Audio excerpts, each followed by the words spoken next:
let's talk about comics, which is something I always want to do, but I never know how to structure it because I'm never normally reading things as they come out. I'm usually like reading a giant backlog, like all of Volume 2 of Daredevil, or like a few hundred issues of The Flash from like the 70s. I never know at what point to stop and cut it off and go, I am going to talk about this thing that I have just read, because when you're reading through Marvel Unlimited or DC Comics Infinite, then it's not like, oh, would you like to read this volume of comics?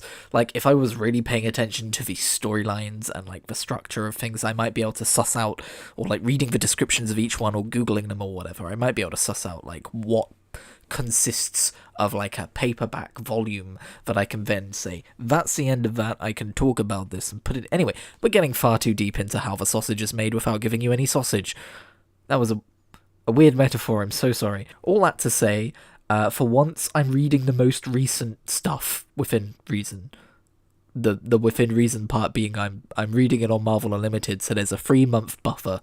I'm not buying the physical stuff. So today we are going to be talking about Ultimate Spider-Man, issues 1 through... Oh, bollocks, I should go look. Issues 1 through 8, and also after that, even though I should have read it beforehand, I read Ultimate Invasion, which is basically what kicked off this entire Ultimate universe. For those of you who don't know, the Ultimate Spider-Man line of comics that have just spun up, and alongside, you know, Ultimate Black Panther, Ultimate X-Men, and I believe the Ultimates are like the 3 main lines that they're doing right now. They take place in an alternate self-sustained universe, so they're kind of a jumping on point. They're kind of like, if the whole backlog of Marvel Comics intimidates you, as it rightfully kind of should, and you just want to jump to some really quality content, you can do the Ultimate Universe. And that's basically what the original Ultimate Universe was. Back in the early 2000s is when they first did this whole Ultimate Universe thing, and honestly, for someone getting into comics for the first time, if they've got their subscription to Marvel Unlimited for the first time,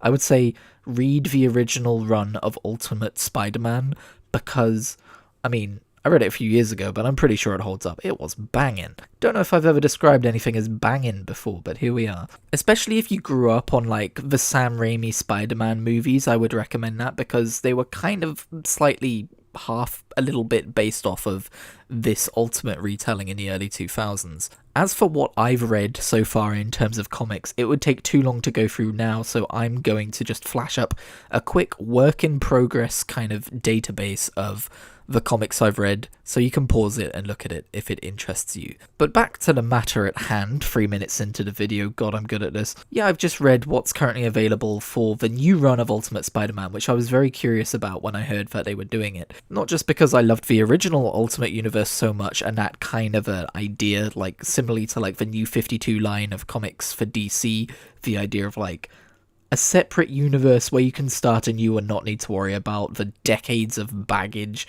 going on between, for instance, Peter and Mary Jane, but also because it had some pretty well-established names behind it and had the potential to be really good. The only X-Men comic I've ever read is House of X Powers of 10, and it's fantastic, and I believe the guy who wrote that is behind Ultimate Spider-Man, and maybe this Ultimate Universe in general, so that's exciting. Anyway, going into this, I was still a little bit skeptical, because I was like, okay, it's Spider-Man. What else can you do with Spider-Man? We've kind of done it all. But this time around, firstly, the premise of this Ultimate Universe is really interesting, and I did go back and read Ultimate Invasion because of it, but the premise is that the Maker, and the Maker, by the way, super interesting character, evil alternate universe Reed Richards, basically, has escaped, and I don't know if he's created his own universe or just usurped a different one, but he's through time machine tomfoolery made it so that superheroes never came into existence, basically. And 20 years after Peter Parker originally got bitten by the radioactive spider, Tony Stark manages to deliver him that radioactive spider and tell him, hey, you should have been like this crazy good superhero. Do you want to be? And so as a result, this version of Peter Parker is older. He's married to Mary Jane, but he also has 2 kids. A lot of the stuff that's interesting about this version of Peter Parker and this version of this universe kind of shows itself over time. So I guess we'll be getting into some light spoilers here. I'm not gonna give away any crazy plot twists or anything like that, but over the course of talking about it, I may give away a few things, just so you know. But yeah, it's been really fun to see this take on an older Peter Parker and where he's at in his life without the whole Spider-Man situation happening, the kind of person he ends up being without that happening, and the kind of person he ends up being when, and I guess this is still fairly in the premise territory, but it is a reveal at the end of, like, the first comic, but what he's like if May Parker died instead of Ben Parker. Basically, I walked into this going, I'm up for another Ultimate Universe, but I do worry that I'm gonna get a little bit of Spider-Man fatigue, origin story fatigue, and the way they deal with it is good, because they both mix things up enough to make it feel fresh and interesting, and, at this point, I don't know if it would be good as a first Spider-Man story for people who aren't too familiar with the character, but at this point, most people are pretty familiar with the character. But also, as far as the origin story goes, the way this is told is mostly in, like, this happens, and then the next issue is the next month, and then this happens, and then the next issue is the next month. And so a lot of, like, the early learning to be Spider-Man stuff does kind of happen off-screen. But yeah, it's really fun to see how an adult Peter Parker kind of becomes Spider-Man, and then how he interfaces with the whole secret identity thing when he's got, like, 2 children to think about, and also just how his daily life as Peter Parker is a bit different than you might expect it to be too. Like, I was a little surprised to see that Peter Parker worked at the Daily Bugle in his 30s, that he didn't have this crazy science career, because you get the impression that he always has that potential from his young teen self. It's not like that's a variation within this universe in terms of, like, who he is as a person, I don't know, like, genetically or some shit. Because when I went back and read Ultimate Invasion, we do see that version of Peter Parker attending the science fair where the radioactive spider would bite him. That science geek is still a part of him. So it's interesting to think that, like, maybe if he didn't get bit by the spider and become Spider-Man and have to sort out web fluid and look into the stuff that had changed within himself, maybe he wouldn't have gone down the road of becoming the scientist that we see of him in Amazing Spider-Man at certain points. And, Amazing Spider-Man, it's existed for fucking decades, and they go back and forth with different writers about who they want Peter Parker to be. He goes back to the Bugle, he goes back to doing science stuff, he goes back to the Bugle. I've got a lot of feelings about the ongoing, like, 6-decade-long, or however long it's been, run of comics within the original Marvel Universe, which is why I like the Ultimate stuff so much. I mean, say what you will about DC constantly rebooting their universes, like, properly hard reboots over and over again, although I think they did merge the New 52 universe together with the previous one or something. Look, I've been reading comics for years and I'm still trying to figure this shit out. But it's less confusing than Marvel, who try to keep it all in one continuity, but have so many different writers come in with so many different ideas that there are so many soft reboots that you're like, oh, but that thing I'm remembering never actually happened because it got erased because Peter made a deal with the devil or something to save Aunt May, It gets a bit fucking wacky, doesn't it? If I remember rightly, the last soft reboot they didn't even really bother explaining it. From what I heard, it was just, oh, they're all kind of back to their roots, but don't worry about how they got there. We just want MCU readers to be able to jump on. It's like, okay. And then I jumped on and they kept making references to things that happened hundreds of comics ago, and I was like, okay. Anyway.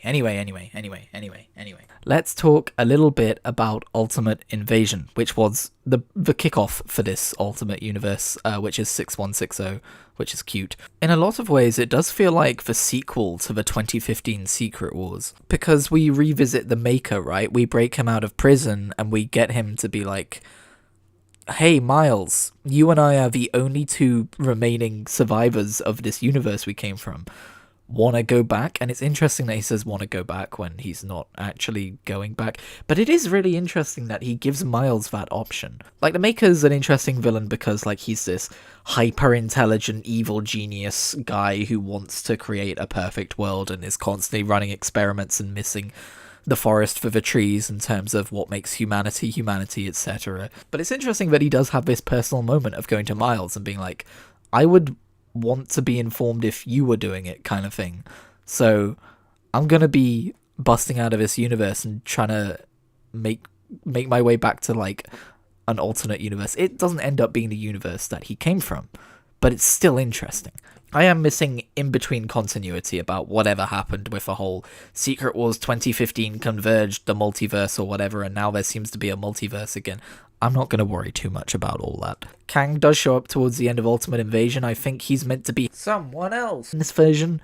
It's kind of implied that, or I might have just completely misunderstood. I don't know. Again, I'm not going to worry about it too much. All I'm going to say is the Maker is a cool as fuck villain, and it was really cool to see him in his element again, and see how he made this new Ultimate Universe come to be, whether he entirely created it from scratch or just usurped an existing one. My favourite touch, and I think this was the case with Secret Wars in 2015 as well, I just kind of forgot, is that in the mainline Marvel comics, they use kind of like capital letters for the entirety of like the font choice for the script. And in the Ultimate Universe, they didn't. Everything was kind of like properly capitalized. And so when the Maker talks, and when Miles Morales talks in these comics... No, that's not right. Miles Morales does talk in capitalization, but when the Maker talks, he's talking in like the properly capitalized words. And on the same panel, people from 616 are talking with entirely caps-locked script. I hope you know what I'm talking about, because I explained that awfully. But it's just a really fun way of being like, hey, it's just a fun way of signposting that. Obviously, they're both speaking English, but it's like, hey, this one comes from this universe and this one comes from that universe. So yeah, I'm kind of toying with the idea of keeping up with the Ultimate Universe across all of its comic runs, which at the minute I think is just 4 different comic runs. So I want to read Ultimate Black Panther, I want to read Ultimate X-Men, and I want to read The Ultimates. I think those are the comic lines, I might be wrong. All the same. I want to read through those, maybe do thoughts on like each of those as well. Although I've never read a Black Panther run before, I've never read an X-Men run before, and The Ultimates will be its own thing as well, so I'm not going to have like the original runs to compare them to. But all the same, I kind of want to keep up with this universe monthly as new issues come out on Unlimited, and maybe I could do like a little weekly or monthly series depending on whether they come out staggered release or if they all come out at the end of a month or whatever. At the same time, I do want to get back to the mainline universe. In my read through, I was almost up to Spider Island, which is kind of where I wanted to read from to begin with, because I've always been super interested in the Spider-Verse stuff, and Spider-Man 2099 specifically. I read through the original run of that, and I was really excited to see how we revisited that world with a kind of like a modern storytelling style and a modern art style and stuff like that, and see how that interacts with the mainline universe and stuff. So yeah, I still want to do that as well. I just find it difficult to know when to stop and talk about things. Like, do I leave it to limited run fucking storylines, if you know what I mean? Like when they do like those 5 or 6 issue storylines. It's a mess. It's a mess. I'll figure it out. Maybe I'll just do them as and when I want to. But at the same time, I want people to be able to look at a video and go, I think I read Amazing Spider-Man issues 592 to 598. Like, I don't want it to be confusing for people when they click on things. I want to be able to say, this is what I thought about Spider Island, etc. So bear with me while I figure things out, and I will catch you in whatever I make next, I suppose.